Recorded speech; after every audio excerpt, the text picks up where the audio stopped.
Hi, welcome to Clouds.Training. This is Divakar, and this is the topic from Learn Application Development using .NET Core. In this topic, I will explain you the environment that we're going to use for developing this application.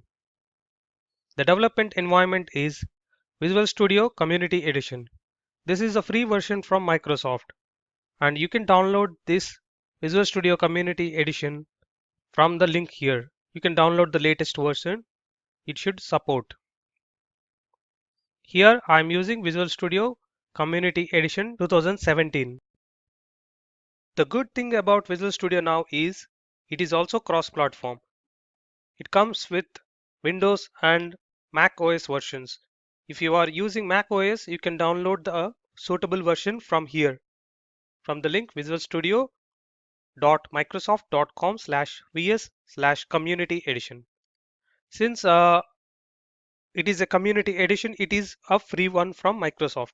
If you have a license for Ultimate Edition or Professional Edition, you can download it and use it.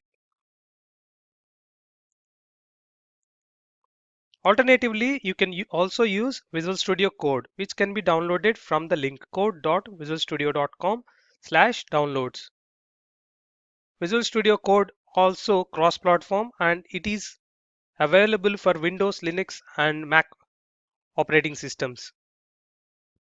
If you are using only Visual Studio Code, you have to download .NET Core SDK from microsoft.com/.net/downloads. You can download and install the .NET Core version. The current version is .NET Core 2.1.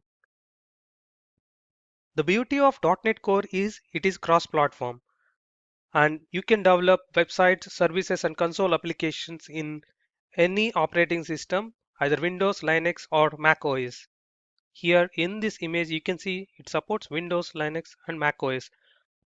Just choose the right OS and .NET Core version, install and enjoy the development of .NET Core applications. In the next topic, we will decipher the sample .NET Core MVC application which is generated by default. If you have time, please join me in the next lesson where I will explain the files and folder structure of default MVC template.